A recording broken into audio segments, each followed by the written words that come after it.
यशुआ 22वां बाब। उस वक्त यशुआ ने रूबीनियों और जद्दियों और मनस्सी के आधे कबीले को बुलाकर उनसे कहा कि सब कुछ जो खुदावंद के बंदे मूसा ने तुमको फरमाया तुमने माना, और जो कुछ मैंने तुमको हुक्म दिया उसमें तुमने मेरी बात मानी। तुमने अपने भाइयों को इस मुद्दत में आज के दिन तक नहीं छोड़ा, बल्कि खुदावंद अपने खुदा के हुक्म की ताकीद पर अमल किया। और अब खुदावंद तुम्हारे खुदा ने तुम्हारे भाइयों को जैसा उसने उनसे कहा था आराम बख्शा है। सो तुम अब लौट कर अपने अपने डेरे को अपनी मेरासी सरजमीन में जो खुदावंद के बंदे मूसा ने यरदन के उस पार तुमको दी है चले जाओ। फ़क्त उस फरमान और शरह पर अमल करने की निहायत एहतियात रखना जिसका हुक्म खुदावंद के बंदे मूसा ने तुमको दिया कि तुम खुदावंद अपने खुदा से मोहब्बत रखो और उसकी सब राहों पर चलो और उसके हुक्मों को मानो और उससे लिपटे रहो और अपने सारे दिल और अपनी सारी जान से उसकी बंदगी करो। और यशुआ ने बरकत देकर उनको रुखसत किया और वो अपने अपने डेरे को चले गए। मनस्सी के आधे कबीले को तो मूसा ने बसन में मिरास दी थी, लेकिन उसके दूसरे आधे को यशुआ ने उनके भाइयों के दरमियान यरदन के इस पार मगरिब की तरफ हिस्सा दिया। और जब यशुआ ने उनको रुखसत किया कि अपने अपने डेरे को जाएं, तो उनको भी बरकत देकर उनसे कहा कि बड़ी दौलत और बहुत से चौपाए और चांदी और सोना और पीतल और लोहा और बहुत सी पोशाक लेकर तुम अपने अपने डेरे को लौटो और अपने दुश्मनों के माल गनीमत को अपने भाइयों के साथ बांट लो। तब बनी रूबन और बनी जद और मनस्सी का आधा कबीला लौटे और वो बनी इसराइल के पास से सैला से जो मुल्क कनान में है रवाना हुए, ताकि वो अपने मेरासी मुल्क जलाद को लौट जाएं, जिसके मालिक वो खुदावंद के उस हुक्म के मुताबिक हुए थे जो उसने मूसा की मार्फत दिया था। और जब वो यरदन के पास के उस मकाम में पहुंचे जो मुल्क कनान में है, तो बनी रूबन और बनी जद और मनस्सी के आधे कबीले ने वहाँ यरदन के पास एक मज़बा जो देखने में बड़ा मज़बा था बनाया। और बनी इसराइल के सुनने में आया कि देखो, बनी रूबन और बनी जद और मनस्सी के आधे कबीले ने मुल्क कनान के सामने यरदन के गिर्द के मकाम में उस रुख पर जो बनी इसराइल का है एक मज़बा बनाया है। जब बनी इसराइल ने यह सुना तो बनी इसराइल की सारी जमात सैला में फराहम हुई ताकि उन पर चढ़ जाए और लड़े। और बनी इसराइल ने अलीअज़र काहिन के बेटे फिनहास को बनी रूबन और बनी जद और मनस्सी के आधे कबीले के पास जो मुल्क जनाद में थे भेजा। और बनी इसराइल के कबीलों से हर एक के आबाई ख़ानदान से एक अमीर के हिसाब से 10 अमीर उसके साथ गए। उनमें से हर एक 1000 दर 1000 इसराइलियों में अपने आबाई ख़ानदान का सरदार था। सो वो बनी रूबन और बनी जद और मनस्सी के आधे कबीले के पास मुल्क जलाद में आए और उनसे कहा कि खुदावंद की सारी जमात ये कहती है कि तुमने इसराइल के खुदा से ये क्या सरकशी की कि आज के दिन खुदावंद की पैरवी से बरगश्ता होकर अपने लिए एक मज़बा बनाया, और आज के दिन तुम खुदावंद से बागी हो गए। क्या हमारे लिए फगूर की बदकारी कुछ कम थी जिससे हम आज के दिन तक पाक नहीं हुए? अगरचे खुदावंद की जमात में वबा भी आई कि तुम आज के दिन खुदावंद की पैरवी से बरगश्ता होते हो, और चूंकि तुम आज खुदावंद से बागी होते हो, इसलिए कल ये होगा कि इसराइल की सारी जमात पर उसका कहर नाज़िल होगा। और अगर तुम्हारा मिरासी मुल्क नापाक है तो तुम खुदावंद के मिरासी मुल्क में पार आ जाओ जहां खुदावंद का मस्कन है, और हमारे दरमियान मिरास लो। लेकिन खुदावंद हमारे खुदा के मज़बा के सिवा अपने लिए कोई और मज़बा बनाकर ना तो खुदावंद से बागी हो और ना हमसे बगावत करो। क्या ज़ारा के बेटे अकन की खयानत के सबब से जो उसने मखसूस की हुई चीज़ में की इसराइल की सारी जमात पर गज़ब नाजिल ना हुआ? वो शख्स अकेला ही अपनी बदकारी में हलाक नहीं हुआ। तब बनी रूबन और बनी जद और मनस्सी के आधे कबीले ने हजार दर हजार इसराइलियों के सरदारों को जवाब दिया कि खुदावंद खुदाओं का खुदा जानता है और इसराइली भी जान लेंगे। अगर इसमें बगावत या खुदावंद की मुखालफत है तो तू हमको आज जीता ना छोड़। अगर हमने आज के दिन इसलिए ये मज़बा बनाया हो कि खुदावंद से बरगश्ता हो जाएं या उस पर सोख्तनी कुर्बानी या नज़र की कुर्बानी या सलामती के ज़बीहे चढ़ाएं तो खुदावंद ही इसका हिसाब ले। बल्कि हमने इस ख्याल और गर्ज से ये किया कि कहीं आइंदा ज़माना में तुम्हारी औलाद हमारी औलाद से ये ना कहने लगे कि तुमको खुदावंद इसराइल के खुदा से क्या लेना है, क्योंकि खुदावंद ने तो हमारे और तुम्हारे दरमियान ए बनी रूबन और बनी जद यरदन को हद ठहराया है। सो खुदावंद में तुम्हारा कोई हिस्सा नहीं है। यूं तुम्हारी औलाद हमारी औलाद से खुदावंद का खौफ छुड़ा देगी। इसलिए हमने कहा कि आओ हम अपने लिए एक मज़बा बनाना शुरू करें जो ना सोख्तनी कुर्बानी के लिए हो और ना ज़बीहा के लिए, बल्कि वो हमारे और तुम्हारे और हमारे बाद हमारी नस्लों के दरमियान गवाह ठहरे, ताकि हम खुदावंद के हुजूर उसकी इबादत अपनी सोख्तनी कुर्बानियों और अपने ज़बीहों और सलामती के हदियों से करें, और आइंदा ज़माना में तुम्हारी औलाद हमारी औलाद से कहने ना पाए कि खुदावंद में तुम्हारा कोई हिस्सा नहीं। इसलिए हमने कहा कि जब वो हमसे या हमारी औलाद से आइंदा ज़माना में यूं कहेंगे तो हम उनको जवाब देंगे कि देखो, खुदावंद के मज़बा का नमूना जिसे हमारे बाप दादा ने बनाया, ये ना सोख्तनी कुर्बानी के लिए है ना ज़बीहा के लिए, बल्कि ये हमारे और तुम्हारे दरमियान गवाह है। खुदा ना करे कि हम खुदावंद से बागी हों और आज खुदावंद की पैरवी से बरगश्ता होकर खुदावंद अपने खुदा के मज़बा के सिवा जो उसके खैमा के सामने है सोख्तनी कुर्बानी और नज़र की कुर्बानी और ज़बीहा के लिए कोई मज़बा बनाए। जब फिनहास काहिन और जमात के अमीरों यानी हजार दर हजार इसराइलियों के सरदारों ने जो उसके साथ आए थे ये बातें सुनी जो बनी रूबन और बनी जद और बनी मनस्सी ने कही, तो वो बहुत खुश हुए। तब अलीअज़र के बेटे फिनहास काहिन ने बनी रूबन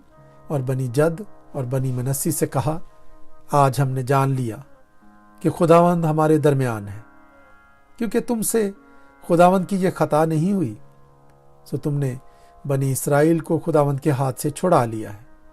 और अलीअज़र काहिन का बेटा फिनहास और वो सरदार जिलाद से बनी रूबन और बनी जद के पास से मुल्क केनान में बनी इसराइल के पास लौट आए और उनको ये माजरा सुनाया। तब बनी इसराइल इस बात से खुश हुए और बनी इसराइल ने खुदावंद की हम्द की और फिर जंग के लिए उन पर चढ़ाई करने और उस मुल्क को तबाह करने का नाम ना लिया जिसमें बनी रूबन और बनी जद रहते थे। तब बनी रूबन और बनी जद ने इस मज़बा का नाम ईद ये कहकर रखा कि वो हमारे दरमियान गवाह है कि यहोवा खुदा है।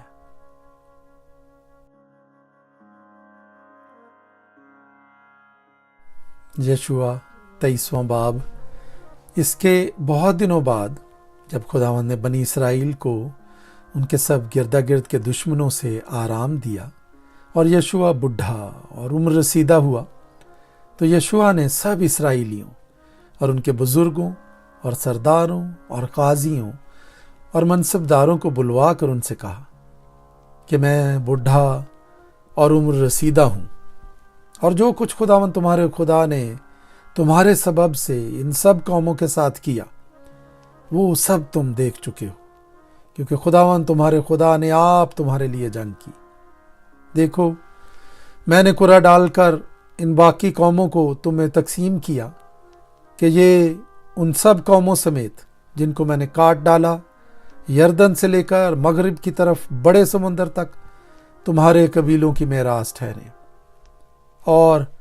खुदावंद तुम्हारा खुदा ही इनको तुम्हारे सामने से निकालेगा और तुम्हारी नज़र से उनको दूर कर देगा, और तुम उनके मुल्क पर काबिज होगे जैसा खुदावंद तुम्हारे खुदा ने तुमसे कहा है। सो तुम खूब हिम्मत बांध कर जो कुछ मूसा की शरीयत की किताब में लिखा है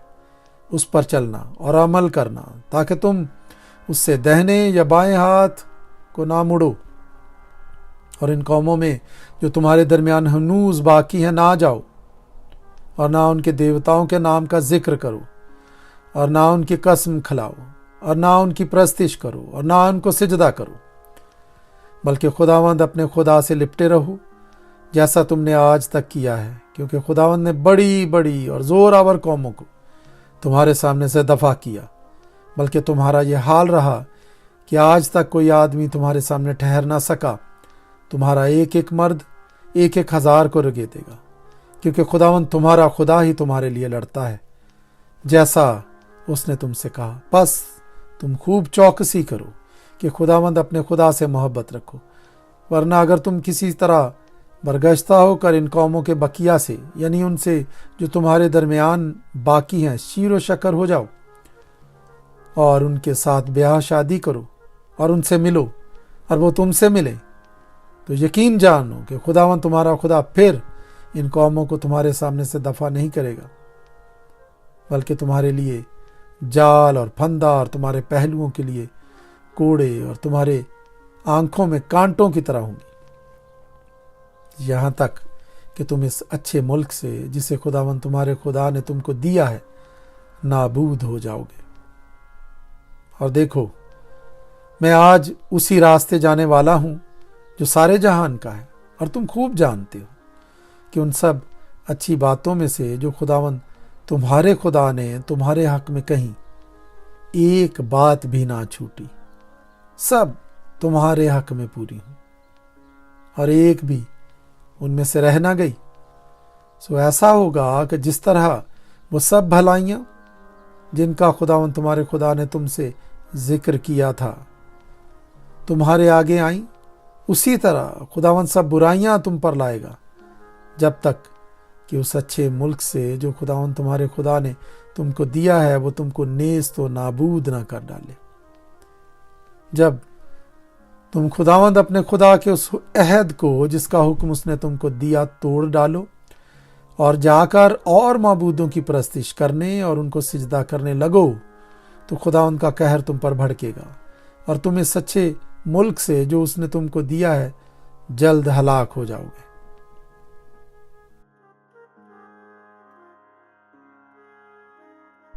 यशुआ 24वां बाब। इसके बाद यशुआ ने इसराइल के सब कबीलों को सिकम में जमा किया और इसराइल के बुजुर्गों और सरदारों और काजियों और मनसबदारों को बुलवाया और वो खुदा के हुजूर हाजिर हुए। तब यशुआ ने उन सब लोगों से कहा कि खुदावंद इसराइल का खुदा यूं फरमाता है कि तुम्हारे आबा यानी इब्राहिम और नहूर का बाप तारा वगैरह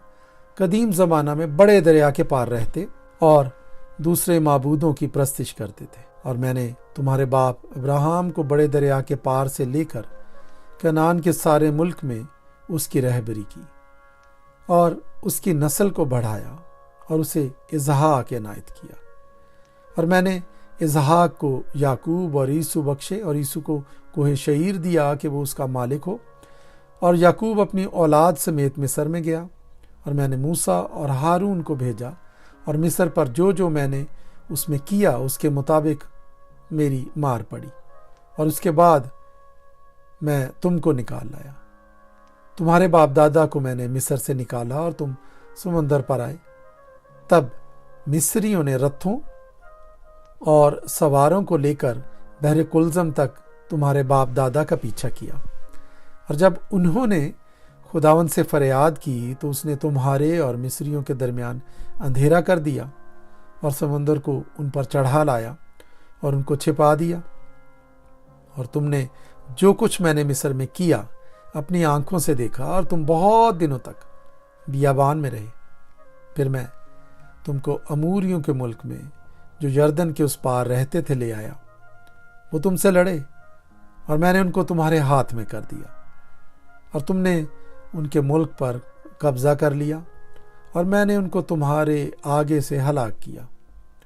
फिर सफूर का बेटा बलक मोआब का बादशाह उठकर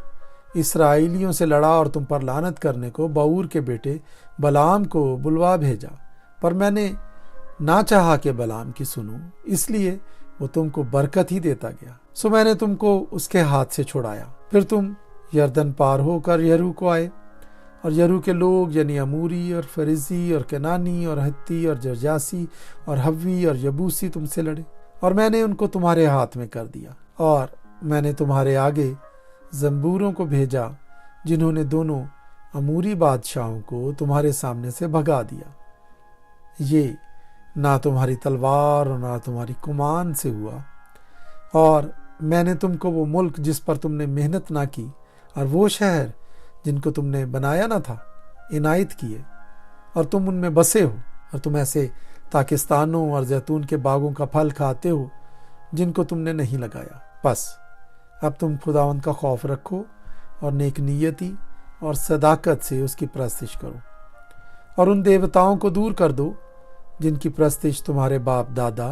بڑے دریا کے پار اور مصر میں کرتے تھے، اور خداوند کی پرستش کرو۔ اور اگر خداوند کی پرستش تم کو بری معلوم ہوتی ہو تو آج ہی تم اسے جس کی پرستش کرو گے چن لو، خواہ وہ وہی دیوتا ہوں جن کی پرستش تمہارے باپ دادا بڑے دریا کے اس پار کرتے تھے، یا اموریوں کے دیوتا ہوں جن کے ملک میں تم بسے ہو۔ اب رہی میری اور میرے گھرانے کی بات، سو ہم تو خداوند کی پرستش کریں گے۔ تب لوگوں نے جواب دیا کہ خدا نہ کرے کہ ہم خداوند کو چھوڑ کر اور معبودوں کی پرستش کریں، کیونکہ خداوند ہمارا خدا وہی ہے جس نے ہم کو اور ہمارے باپ دادا کو ملک مصر یعنی غلامی کے گھر سے نکالا، اور وہ بڑے بڑے نشان ہمارے سامنے دکھائے، اور سارے راستے جس میں ہم چلے اور ان سب قوموں کے درمیان جن میں سے ہم گزرے ہم کو محفوظ رکھا۔ اور خداوند نے سب قوموں یعنی اموریوں کو جو اس ملک میں بستے تھے ہمارے سامنے سے نکال دیا، سو ہم بھی خداوند کی پرستش کریں گے کیونکہ وہ ہمارا خدا ہے۔ یشوع نے لوگوں سے کہا، تم خداوند کی پرستش نہیں کر سکتے کیونکہ وہ پاک ہے، وہ غیور خدا ہے، وہ تمہاری خطائیں اور تمہارے گناہ نہیں بخشے گا۔ اگر تم خداوند کو چھوڑ کر اجنبی معبودوں کی پرستش کرو تو اگرچہ وہ تم سے نیکی کرتا رہا ہے تو بھی وہ پھر کر تم سے برائی کرے گا اور تم کو فنا کر ڈالے گا۔ لوگوں نے یشوع سے کہا، نہیں، بلکہ ہم خداوند ہی کی پرستش کریں گے۔ یشوع نے لوگوں سے کہا، تم آپ ہی اپنے گواہ ہو کہ تم نے خداوند کو چنا ہے کہ اس کی پرستش کرو۔ انہوں نے کہا، ہم گواہ ہیں۔ تب اس نے کہا، پس اب تم اجنبی معبودوں کو جو تمہارے درمیان ہے دور کر دو اور اپنے دلوں کو خداوند اسرائیل کے خدا کی طرف مائل کرو۔ لوگوں نے یشوع سے کہا، ہم خداوند اپنے خدا کی پرستش کریں گے اور اسی کی بات مانیں گے۔ سو یشوع نے اسی روز لوگوں کے ساتھ عہد باندھا اور ان کے لیے سکم میں آئین اور قانون ٹھہرایا، اور یشوع نے یہ باتیں خداوند کی شریعت کی کتاب میں لکھ دیں، اور ایک بڑا پتھر لے کر اسے وہیں اس بلوت کے درخت کے نیچے جو خداوند کے مقدس کے پاس تھا نصب کیا۔ اور یشوع نے سب لوگوں سے کہا کہ دیکھو یہ پتھر ہمارا گواہ رہے، کیونکہ اس نے خداوند کی سب باتیں جو اس نے ہم سے کہیں سنی ہیں، اس لیے یہی تم پر گواہ رہے، تا نہ ہو کہ تم اپنے خدا کا انکار کر جاؤ۔ پھر یشوع نے لوگوں کو ان کی اپنی اپنی میراث کی طرف رخصت کر دیا۔ اور ان باتوں کے بعد یوں ہوا کہ نون کا بیٹا یشوع خداوند کا بندہ 110 برس کا ہو کر رحلت کر گیا، اور انہوں نے اسی کی میراث کی حد پر تمنت سرا میں جو افرائیم کے کوہستانی ملک میں کوہ جاس کے شمال کی طرف کو ہے اسے دفن کیا۔ اور اسرائیلی خداوند کی پرستش یشوع کے جیتے جی اور ان بزرگوں کے جیتے جی کرتے رہے جو یشوع کے بعد زندہ رہے، اور خداوند کے سب کاموں سے جو اس نے اسرائیلیوں کے لیے کیے واقف تھے۔ اور انہوں نے یوسف کی ہڈیوں کو جن کو بنی اسرائیل مصر سے لے آئے تھے سکم میں اس زمین کے قطع میں دفن کیا جسے یعقوب نے سکم کے باپ حمور کے بیٹوں سے چاندی کے 100 سکوں میں خریدا تھا، اور وہ زمین بنی یوسف کی میراث ٹھہری۔ اور ہارون کے بیٹے الیعزر نے رحلت کی اور انہوں نے اسے اس کے بیٹے فنہاس کی پہاڑی پر دفن کیا جو افرایم کے کوہستانی ملک میں اسے دی گئی تھی۔